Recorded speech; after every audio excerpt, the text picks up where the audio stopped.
Malappuram കോഡൂരിലെ Chemmankadavu road കുഴിയും ചെളിയുമായി താറുമാറായിരിക്കുകയാണ്. ജൽജീവൻ പദ്ധതിക്കായി കീറിയ റോഡ് മാസങ്ങൾ പിന്നിട്ടിട്ടും പഴയപടി ആയിട്ടില്ല. പരാതി പറഞ്ഞിട്ടും ഫലമൊന്നുമില്ല എന്നുള്ള അവസ്ഥയിലാണ് നാട്ടുകാർ.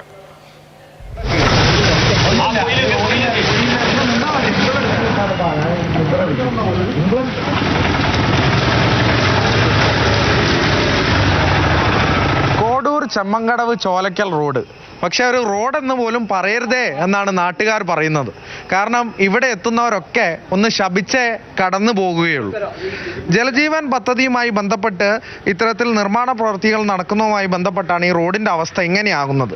കാലങ്ങളായി ഈ നിർമ്മാണ പ്രവൃത്തികൾ പൂർത്തിയാകുന്നതുമില്ല, റോഡും ഇങ്ങനെ തന്നെ. അപ്പോൾ നാട്ടുകാർ വളരെയധികം പ്രയാസത്തിലാണല്ലേ. ഇതിലെ നിരവധി വിദ്യാർത്ഥികളും ഓട്ടോ ഡ്രൈവർമാരും അങ്ങനെ നിരവധിയായുള്ള ആളുകൾ പോവാണ്. ഇതിലൂടെ വരുന്ന പ്രതിസന്ധിയാണ് യാത്രക്കാരുടെ വാഹനക്കാരെന്ത് ചെയ്യുക, ഇവിടുന്ന് ഈ ചെമ്മങ്കടവ് നിന്ന് ചോലക്കൽ ഉമ്മത്തൂർ ഭാഗങ്ങൾക്ക് വാഹനം വിളിച്ചാൽ വരുന്നില്ല. ഈ ജലജീവൻ മിഷനുമായി ബന്ധപ്പെട്ട് സർക്കാർ ഏൽപ്പിച്ചിട്ടുള്ളത്, കേന്ദ്ര സർക്കാർ ഏൽപ്പിച്ചിട്ടുള്ളത് ടോം കോർണർ കമ്പനിയാണ്. അവർ കൃത്യമായ രീതിയിലേക്ക് വർക്ക് ചെയ്യുന്നില്ല. ഇവിടെ മാത്രമല്ല കീറിയിട്ടുള്ളത്, ഈ പഞ്ചായത്തിൽ പല ഭാഗത്തും ജലജീവൻ കീറിയിട്ടില്ല. അവിടെയൊക്കെ നിങ്ങൾ പോയി നോക്കി, അവിടെയൊക്കെ റോഡ് ടാർ ചെയ്തിട്ടുണ്ട്, എല്ലാം ക്ലിയർ ആക്കിയിട്ടുണ്ട്. പക്ഷേ ഈ റോഡ് മാത്രം എന്താ അവർ ചെയ്യാൻ പ്രശ്നം? അപ്പോൾ വേറെ എന്താ വിഷയമുണ്ട് ഇതിൽ? തൂർത്ത് കഴിഞ്ഞതിന് ശേഷം പിന്നെ ഒരു യാതൊരു അഡ്രസ്സും ഇല്ല വരാം. പിന്നെ കുറേ കാലം കഴിഞ്ഞതിന് ശേഷം ഒരു JCB ഒരു പിക്കപ്പിൽ വരിക, 4 ആളും വരും, 1 മണിക്കൂർ പണിയെടുക്കുക, അവർ പോവാം. ഇപ്പം ഈ ചളിവെള്ളത്തിൽ പിന്നെ ഒരു മുട്ടിലേക്ക് ആയതുകൊണ്ട് വെള്ളം, അതിൽ മോട്ടോർ സൈക്കിൾ വന്ന് പോകണം, എത്ര മോട്ടോർ സൈക്കിൾ വന്ന് പോകണവർ, ഇതിനാരെ സമാനം പറയാം.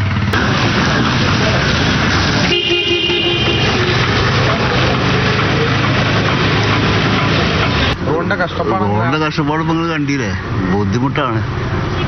ശരിയാക്കണം, അധികൃതർ ശരിയാക്കി തരണം. ഭയങ്കര ബുദ്ധിമുട്ടാണ്. വീഴൽ മൊത്തത്തിൽ മഴ പെയ്തിട്ടുണ്ടെങ്കിൽ ഭയങ്കര ബുദ്ധിമുട്ടാണ്. എത്ര കൊല്ലൊന്നുമില്ല, ഈ വേനൽക്കാണ് ഇപ്പൊ പണി തുടങ്ങിയത്. ഇപ്പൊ ഇവര് പറയേണ്ടത് ഇത് കഴിഞ്ഞതിന് ശേഷം, വർഷം കഴിഞ്ഞതിന് ശേഷം ശരിയാക്കി തരാൻ പറ്റുള്ളൂ എന്നാ പറയുന്നത്. സ്കൂളൊക്കെ പോകുമ്പോ ചളി ഇറക്കിയാണ്. ഞങ്ങൾ ഇതുകൂടെ സൈക്കിളായിട്ട് ഔട്ടി പോകുമ്പോ വണ്ടികളൊക്കെ ചളിർപ്പിച്ചണേ, സൈക്കിൾ പോകുമ്പോ മുകണേ, അങ്ങനൊക്കെ കുറെ കാരണങ്ങളുണ്ട്. എന്താണ് നടക്കുമ്പോ കാല് മുങ്ങി പോവാ, അപ്പൊ യൂണിഫോം ഇതാക്കുക, അങ്ങനെയൊക്കെ പ്രശ്നങ്ങളുണ്ട്. റോട്ടിൽ കൂടെ ഒക്കെ കൊണ്ടുപോയാണ്, നടക്കാനൊന്നും വയ്ക്കണില്ല. പലതവണ ഇങ്ങനെ വീണ് പരിക്കേറ്റവരുണ്ട്. മുറിവൊക്കെ ഉണങ്ങി ഇതിലെ തന്നെ പോകേണ്ടി വരുമല്ലോ എന്നുള്ള ഒറ്റ ഗതികേടെ അവർക്കുള്ളൂ. ഇനിയും പറഞ്ഞു മടുത്തു, പക്ഷെ പ്രവർത്തിക്കേണ്ട സമയമായിരിക്കുന്നു. അനീസ് തോട്ടയ്ക്കാടിനൊപ്പം അരുൺ അമൃതനാഥ്, മാതൃഭൂമി ന്യൂസ്, മലപ്പുറം.